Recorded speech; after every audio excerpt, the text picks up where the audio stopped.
베나TV 시청자 여러분 안녕하십니까. 공동역사구역 UST 2회를 시작하겠습니다. 이윤길님 모셨습니다. 안녕하십니까. 네.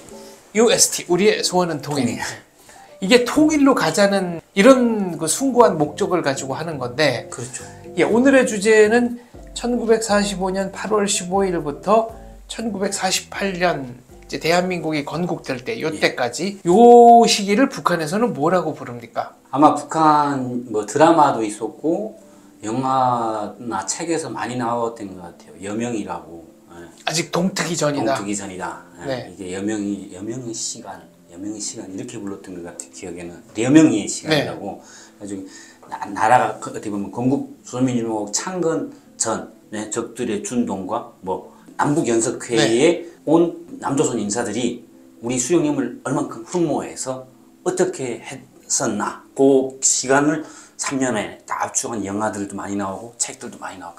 그러면 미군정, 소련 군정에 대해서는 뭐라고 가르칩니까? 소련은 군정이라고 얘기한 적이 단 한 번도 없었고요. 그럼 미군은 군정이고. 네.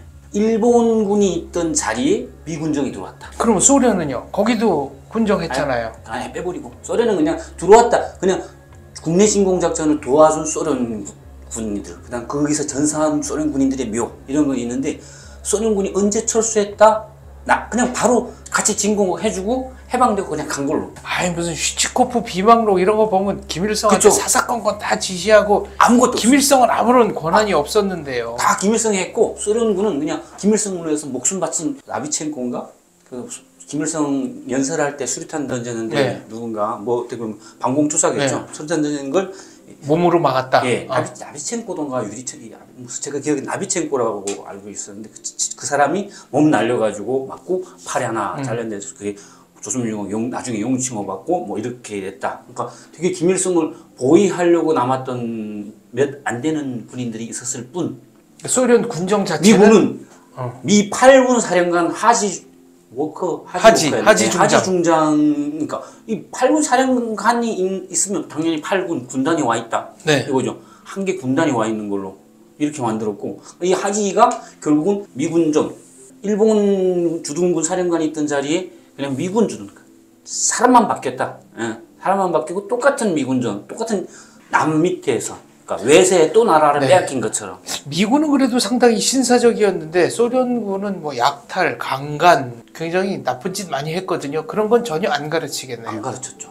할머니 한 데서 많이 들었긴 했었어요. 아우 소련 새끼들 나쁜 새끼들 뭐 로스케 뭐 나쁜 일본 애들보다 더 나쁜 새끼들이 소련 애들이었어. 뭐 이러거든요 할머니는. 그때는 막 여자애들이 밖에 못 나가. 우리는 밖에도 안 나갔다고 소련군이 온다면 그냥 이렇게만 얘기했지. 왜 우리 책이나 영화에서는 그렇게 안 나오는데 왜 할머니 자꾸 저런 말씀을 하시지? 그냥 그 의문만 가졌지. 또 겪어보지 못한 세대니까 그냥 또 먹고 살기 힘든데 뭐 그런 걸 신경 쓰겠냐 하고 또 근데 배워주는 건 항상 미군 뭐 영화 드라마 뭐 책 다 나오죠. 하지 중장이 그냥 뭐 그 자리에서 다 결제하고 모든 걸 해버리는 걸로 뭐 용윤 김구 다 뭐 미군에 의해서 조종당해서 암살 그리고 어마어마하게 얘기를 하고 아까 남북 연석회의 얘기를 하셨는데 그거는 북한에서 얼마나 비중 있게 가르칩니까? 이 북한의 영화 햇빛이 그리워라는 영화가 있고 몽영 여운형에 대한 영화고 위대한 품이라는 영화가 있어요. 김구 백범 김구에 대한 영화인데 그 위대한 품은 김일성 품으로 그렇죠. 김구 선생님이 뭐 안겼다 이런 내용입니까? 예, 막 아들 김신이 그렇게 반대하는데 무릅쓰고 월북을 했고 그러니까 이제 방북을 했다. 38선을 넘어왔다. 방북을 했고 그렇게 온 김구 선생님을 뭐 수령님께서는 되게 느그신 뭐 민족주의 투사라고 치하하시고 뭐 근데 영화 속은 그렇게 나오거든요. 막 되게 어르신 대접하는 것처럼 나와요. 그러면 김구는 아닙니다. 주성님, 항일 풍참 노숙하시면서 항일운동 하신 주성님에 비하면 저희는 아무것도 아니라고 하고 마지막에 상해 임시정부 그때 처음 나왔습니다. 상해 임시정부 옥새라고 지금 대한민국을 부정하게 만들려고 하는 거죠. 이게 상해 임시정부 옥새가 있으면 이거는 어떻게 보면 고종도 빼버린 주제 그 왕의 정통성이다. 그 직인을 날인 황제의 날, 고종의 옥새를 갖다 바치는 거죠. 김일성한테 바치고 주성님 저는 이거 필요 없다고. 대한 임시정부 그 주석의 직인을 김일성한테 줬다. 주면서 영화에는 이렇게 나온다. 맞습니다. 그렇게 하면서 은퇴하면 이제 남원에 갔다가 다시 와서 황해도 사리원에다가 그냥 과수원이나 하나 해주시면 자기 여생을 그냥 고맙게 보내겠다 뭐 이런 식으로 얘기하면서 따라 바친다 이런 뜻으로 얘기를 해줬거든요. 그거는 슈치코프 비망록인가 당시에 북한에 들어와 있던 소련군 장교들, 네. 장성들이 남긴 기록에 보면 노후를 부탁했다는 거는 사실인 거로 보입니다. 아, 예. 근데 영화에는 그렇게 나오는군요. 김구 황해도 사람입니까? 저는 알고 고향이 황해도죠. 이승만 대통령님이 황해도- 이승만, 김구 두 분 다 황해도입니다. 근데 이승만 대통령은 어려서 서울로 이사해서 지금 서울역 앞에 있는 그 대우빌딩 뒤에서 사셨고, 백범 김구 선생님은 황해도에서 그래도 꽤 오랫동안 사셨죠. 그러고 보니까 안중근도 황해도네요. 안중근에 대해서는 북한에 있을 때 안 배웠던 것 같아요. 그 이토 히로부미 암살 이런 거 안 가르칩니까? 아마 잠깐 아주 잠깐 나왔던 것 같기도 하고 왜냐면 그분보다는 김일성 회고록에 있었어요. 이봉창인가? 이봉창, 윤봉길, 이봉창. 이 두 분에 대해서는 역사에서 잠깐 나오고 네. 수탄 안고 웃으면서 찍은 사진 그 두 장 가지고 회고록만 나왔었거든요. 그건 어떻게 알려주는지 모르겠어요. 이렇게 한 그 장면 나오는데 이것도 어떻게 보면 나중엔 또 김일성하고 다 연결되는 식으로 만들어 놓긴 했었거든요. 김일성이 지시를 한 거라는 시라기보다는 식으로. 그쪽하고 연결을 많이 하려고 아마 그랬던 것 같아요. 근데 그게 잘 안 됐었는지 나중에 그건 많이 나오지는 않습니다. 그럼 김구 선생에 대해서는 뭐라고 가르칩니까? 상해임정 자체를 크게 내세우지 않다 보니 자기들이 정통성이 없어지니까 반일운동을 그냥 했었다 정도. 여기 와서 보니까 어마어마하게 했더라고요. 아니 그러면 상해 임시정부를 중요하게 생각하지 않으면 김구 선생님의 방북도 중요하지 않은 인물이 방북한 거가 되는 거잖아요. 옥새 바치는 거 하는 앞뒤가 앞뒤가 네. 안 맞는데 앞뒤가 안 맞잖아요. 옥새를 바치는데도 불구하고 김일성은 우린 필요 없다 이런 식으로 거절하는 식으로 만들어 놓거든요. 되게 대단한 분인 것 같은데 아예 또 볼일 없는 할아버지로 만들어 버린. 그럼 그때 같이 방북했던 김규식 선생에 대해서는 뭐라고 합니까? 그냥 그분도 나중에 뭐 김일성을 되게 따르는 좀 현명한 사람이었다. 이 정도로만 간단하게 김규식에 대해서 아마 조만식보다도 더 적게 나왔던 것 같아요. 조만식은 그럼 어떻게 가르칩니까? 엄청- 고당 조만식. 엄청 독립운동을 오래 하셨던 분인데 결국 또 이분도 김일성 한대 하다가 마지막엔 또 약간 반항. 근데 그 조선민주당은 자유주의 민주주의 정당이었고 공산당과는 아예 처음부터 척을 그렇죠. 졌던 정당인데요. 그 민주당 자체는 없어졌으니까 북한에서는. 아 조선민주당 지금 위성정당으로 있지 않나요? 없나요? 북한에 있습니까? 사회민주당 천도교 청호당은 있고 천도교 그대로- 청호당이 있고 근데 뭐 그게 어차피 뭐 의미 없는 어차피 거지만 의미 없는 거니까 천도교 청호당이 뭔지도 몰라. 그래 천도교가 뭔지도 교가 뭔지를 잘 네. 모르니까 하나님에 대해서 알 수가 없는 데서 뭐 조선의 하느님은 김일성이라고 천도교 천주교인가 천도교 그분 보고 뭐라고 하지? 천도교 도령에 네, 그분이 도령, 네. 뭐 이렇게 또 무슨 선물을 또 바쳐요. 자 조선의 하느님은 우리 김일성. 나중에 그 오익재라는 사람이 저 80년대인가 월북해가지고 네 오익자 선생님. 네, 네. 그분도 여기서 뭔가 하시다가 가시고. 그 천도교 교령이었어요. 참 안타깝습니다. 천도교는 민족주의의 산실과 같은 곳이었는데 이제 그렇게 한두 분의 일탈이 좀 있었다.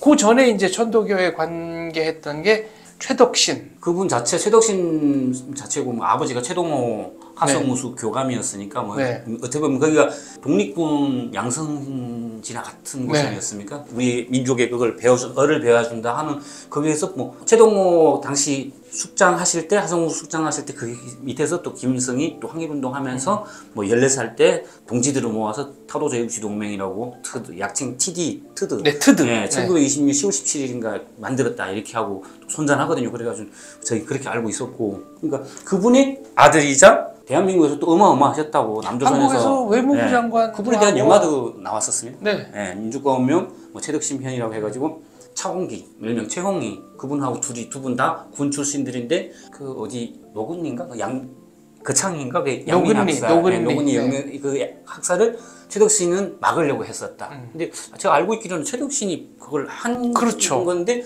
위에서 명령이 떨어져서 어쩔 수 없었다. 그 명령 내린 자 곧 이승만 뭐 학살 이런 식으로 얘기를 하거든요. 그러면은 아까 잠깐 얘기 나왔었던 이승엽. 박헌영, 이승엽 같은 남로당에 대해서는 뭐라고 가르칩니까? 남조선 노동당이라는 자체를 얘기를 안 하고요. 남노당이라는 자체를 아예 꺼내질 않습니다. 그래요? 네. 한국에서는 남노당 사건이 있어 했는데 북한에서는 남노당 자체는 다 지어낸 저들이 지어낸 그러니까 양민을 학살하기 위해서 만든 이런 식으로 선전하겠죠. 근데 나오지도 않고 아니 남로당, 북로당 원래 이렇게 된 겁니다. 그것도 없습니다. 네, 그것도 안 배워줍니다. 네. 그냥 이승엽, 박헌영은 미지의 고종 간첩이었다 이렇게만 나오고 이 사람들 실제 민주주의 그 독립운동 하던 분들이라는 것도 없고 그냥 미군이 골송 간첩으로 한국에서 파견돼서 우리 밑에 숨어들었던 첩자들이었다. 아 그럼 6.25 때 그렇게 온갖 분탕질을 하고 대한민국 침공할 때 전심전력을 다했던 자들인데요. 그런 건 아니 그거 반대로 나옵니다. 오히려 저자들이 우리 수용님의 위치 해서 폭파 위치를 하고 또 무슨 살인가 최현인가 누군가 또 죽은 것도 적들에게 위치를 보내주고 이래서 그러니까 네. 김일성의 빨치산 동지인 최현을 죽인 것도 남로당 계열이 한 거다. 그것들이 미국에 알려줘가지고 이렇게 폭사하고 이런 것들이 많았었다. 그럼 남로당이라고 안 하고 뭐라고 가르칩니까? 남로당이라는 자체가 없었고요. 그냥 뭐 미제 고용 간첩. 그럼 지리산, 빨치산 이런 거는 안 가르칩니까? 지리산 빨치산 데서는 가르칩니다. 그건 뭐라고 가르칩니까? 이현상 동지는 뭐 어떻게 보면 김일성의 전사. 그러니까 남로당이 아니고 지리산 빨치산은 그러니까 남조선에서 김일성을 찬양하는 직할부대였다. 그런 공산주의자들이 모여서 미제국주의 밑에 있는 남조선을 해방하기 위해서 그러니까 착한 사람들이 모아서 만든 이런 건데 결국 남조선 괴뢰군들이 토벌해서 싹 영국적으로 전사 뭐 이렇게 나온 거죠. 간첩 성시백에 대해서는 가르칩니까? 그것도 제가 책을 통해서 봤었거든요. 네. 책에 보면 성시백 동지가 자꾸 나옵니다. 그래가지고 대단히 나중에 영화까지 나왔어요. 네. 그래서 오제도 검사도 제가 그때 오제도 검사 기억을 딱 얘기까지 했거든요. 네. 반공검사 오제도. 반공검사. 근데 거기서 북한에서는 애국자들을 무차별하게 탄압하고 죽는데 앞장섰던 오제도. 그럼 우리가 오죽하면 저 오제도 같은 놈 이렇게 얘기할 때가 많았었거든요. 그럼 오제도, 조병옥, 장택상 이런 분들도 다 북한에서는 딱 제가 기억에는 오제도밖에 네. 의뢰학 이름이 나오니까. 그리고 성시백 같은 경우에는 뭐 가서 수령님의 임무를 받고 뭐 구원부터 시작해서 이렇게 다 혁명 동지들이 있었는데 나중에는 뭐 어떻게 좀 복잡하게 나옵니다. 그러다가 결국 다 일망타진되고 오제도한테 다 잡혔다. 성시백은 제가 생각할 때는 역대 북한이 난파한 간첩 중에 거의 뭐 원톱이라고 생각합니다. 그렇죠. 네. 거의 뭐 국회뿐 아니고 뭐 어마어마하게 사업도 어마어마하게 하고 뭐 신문사, 잡지사 뭐 다 그냥 병원도 하고 막. 네. 북한에 있을 때 그런 얘기가 있었거든요. 1.4.5태 때 전에 1945년부터 48년 광복 이후 북한이 건설할 때 그 친일파 뭐 지주 자본가 하면서 다 쓸어 몰수하고 했잖아요. 네. 몰수하고 그때 도망친 지주들 자본가들이 많지 않습니까? 그 속에다가 오히려 돈을 줘서 파견시킨 그 자본가들도 많았다 이렇게 알고 있거든요. 그러니까 이런 사람들 통해서 대한민국의 종교, 언론, 노동계, 그러니까 나중에 그러니까 김일성이 이랬다 하더라고요. 통일은 멀리 내다보라고. 남조선 해방은 70년, 100년 후를 내다봐서 그래 아들 손주대까지 쭉. 사실은 역사의 진실은 지주들은 거의 그냥 맨몸으로 쫓아내다시피 한 거고 성시백 같은 자들을 통해서 그렇죠. 돈을 내려보냈죠. 근데 돈을 내려보내게 된 게 북조선이 먼저 이제 북조선 인민위원회라는 걸 만들어서 화폐 개혁을 했잖아요. 임시인민위원회. 그래서 화폐 개혁을 하니까 돈이 수거가 될 거 아닙니까? 그거를 남쪽으로 내려보내니까 성시백이 그 돈을 가지고 무슨 인쇄소, 신문사, 병원, 뭐 잡지사 뭐 이런 거를 다 사가지고 사업을 정말 어마어마하게 크게 벌였던 겁니다. 그러면 북한에서 4.3은 뭐라고 가르칩니까? 제주 4.3. 북한에서 제주 4.3도 그 김달삼하고 여자분 이름이 생각을 안 나는데 그 드라마가 있었어요. 네. 그러니까 그 두 분이 남조선 혁명을 하려고, 그러니까 남조선을 공산혁명을 하려고, 그러니까 수령님의 나라로 만들려고, 김일성의 나라로 만들려고 북한에서는 폭동이라고 하죠. 네. 제주 폭동. 북한에서도 4.3 폭동이라고 제주 합니까? 폭동이라고 합니다. 네. 광주도 폭동이라고. 북한에서는요. 광주 폭동. 광주 민주화 운동이라는 게 그런 아니라 민주화라는 말 자체를 안 쓰거든요. 북한에서 민주화라는 말씀 큰일 나겠네요. 큰일 나죠. 진짜. 그럼 민주화할 수 있으니까 자기. 네. 그러니까 폭동. 북한에 나오는 거는 광주 폭동, 제주 4.3 폭동. 4.3이라는 건 날짜는 안 나오고 그냥 강주 폭동, 여순 폭동, 여수 군인 폭동. 이런 식으로 얘기하는데 그 폭동이 다 결국 남선 위정자들 그리고 미지의 앞잡이하는 뭐 이승만 욕도가 나라를 빼앗으려고 하기 때문에 일으키는 폭동. 네. 남선 인민들이 일으킨 폭동이다. 그러나 뭐 성공할 뻔했는데 또 미군이 또 들어와서 진압을 해서 또 다 이렇게 만들어 놓거든요. 뭐 당연히 제주 폭동하면 이거는 수령님의 혁명 전사들이 가서 용감하게 싸우다가 어떤 2명은 돌아왔으니까 뭐 헤엄쳐서 배 타고 이렇게 오고 막 이런 영화 드라마들 그래 노래도 있고 막 한라의 메아리라고. 아니, 맞습니다. 밀항 해가지고 저 항해도 해주 인민대표제 대회 예. 거기도 참석하고 그렇죠. 그래요. 예. 그럼 김달삼은 뭐라고 가르칩니까? 남조선 그냥 빨치산 운동을 했던 혁명 운동가 뭐 실제 또 친밀히 그 애국열사령에 묻혀 있고요. 6.25 때 저기 남침하는데 참여했다가 강원도에서 죽었잖아요. 그런 것도 안 알려줍니다. 그래요. 네. 아까 이현상 얘기 나왔는데 이현상은 그 이현상도 되게 위대한 빨치산 투사였다 그냥 이 정도로만. 근데 이현상은 이거 뭐 아주 지엽적인 얘기지만 그렇게 반미 반제를 외쳤는데 막상 죽을 때 보니까 저 홍콩제 농구화 신고 있었다는 거 아닙니까? 그러니까 이게 저런 공산주의 사회주의 한다는 사람들이 참 웃기는 게 반제 반미를 외치면서 워낙 미국에 자식들 유학 보내고 네. 못 보내서 막 안 달라고 그러더라고요.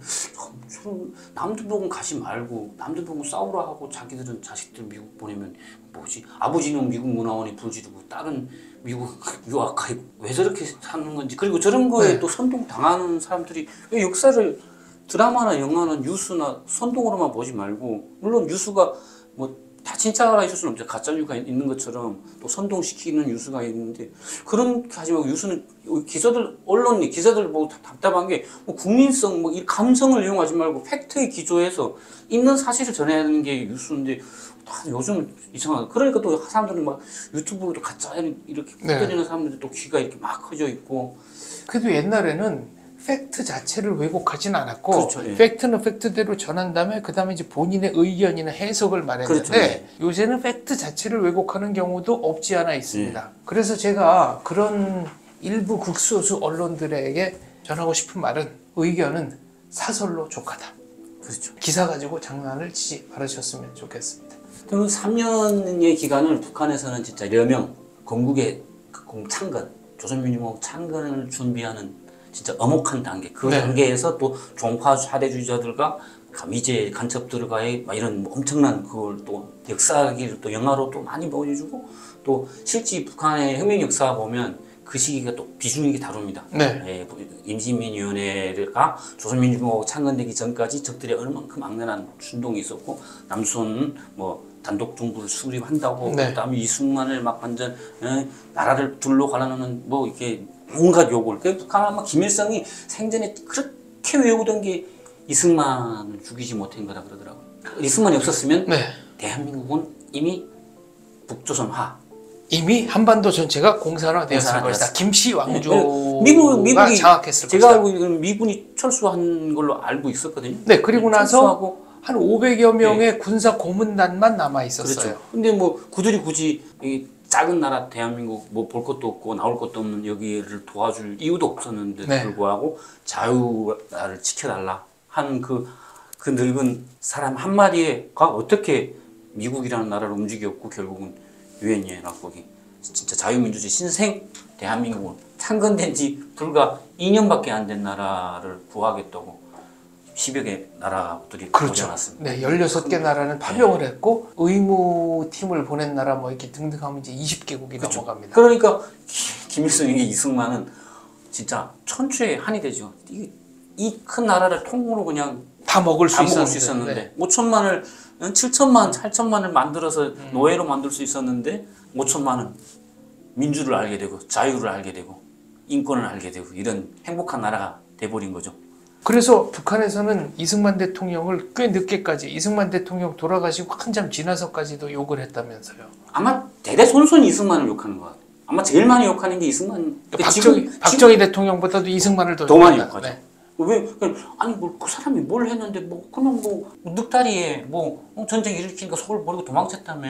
그럼 끝난 거지 뭐. 그런데도 불구하고 김일성은 대대손손 이승만. 그러니까 그렇게 늑다리인데 서울 버리고 도망쳤다는 식으로 북한이 선전선동을 하는데 이게 사실과 다른 얘기를 하는데 그러면서도 철천지 원수라고 지금까지 욕하고 있는 거 보면 이것도 앞뒤가 안 맞는 거 아닙니까? 그렇죠. 여기 와서 보니까 알게 된 거죠. 아, 그 한 사람으로 인해서 대한민국이 생기고 대한민국이 지킬 힘을 키울 수 있고 지금처럼 부강한 나라가 될 수 있는 진짜 자기 몸을 자기 어떻게 보면 연로한 몸을 이 나라 초반에 그러니까 기둥이 돼, 주춧돌이 되어서 갔구나. 저는 대한민국이 잊지 말아야 되고, 진짜 미국도 제가 알고 있기로는 정말 싫어하면서 정말 대단하다고 인정하신 그렇죠. 대통령이고, 제가 지금 크리스찬이지만 하나님이 대한민국을 사랑하사 천사를 내려보내셔. 대한민국이라는 이 나라를 지키는 제사장으로 만들어 주셨구나. 제가 늘 하는 얘기지만 이승만 대통령은 상당히 재수가 없는 인물이다. 이거는 좀 역설적 표현인데 예. 미국에 태어났으면 미국 대통령 하셨을 거고, 그렇죠. 영국에 태어났으면 영국 수상했을 거고, 프랑스에 태어났으면 프랑스 대통령 하셨을 뿐이 하필이면 나라도 없는 그 한반도에 태어나가지고 그렇죠. 그 약소국 건국을 하고, 그러니까 본인의 인격이나 그릇에 비해서는 주어진 직위가 너무 보잘것없었다. 그게 우리에게는 정말 크나큰 행운이지만 이승만 개인에게 있어서는 상당히 참 재수가 없는 북한 김일성이 그런 일이었다. 평생 불행한, 네, 증오하고 원망했던 사람. 그렇죠. 이승만이에요. 김일성이 평생을 증오하고 원망했다는 점에서 역설적으로 이승만 대통령의 역사적인 의미나 인물의 그 크기 이런 것들이 드러난다고 생각합니다. 공동 역사구역 UST는 이제 이런 방식으로 진행이 됩니다. 혹시 시청자 여러분께서 이 주제를 좀 다뤄줬으면 좋겠다 하는 건 댓글로 보내주시면 저희가 참고해서 제작하도록 하겠습니다. 공동 역사구역 UST 3부에서는 저희가 대한민국의 건국과 이른바 이제 북조선, 저는 나라를 안 보니까 건국이라는 표현은 좀 하고 싶지 않은데 요 무렵 6.25 전까지를 한번 다뤄보도록 하겠습니다.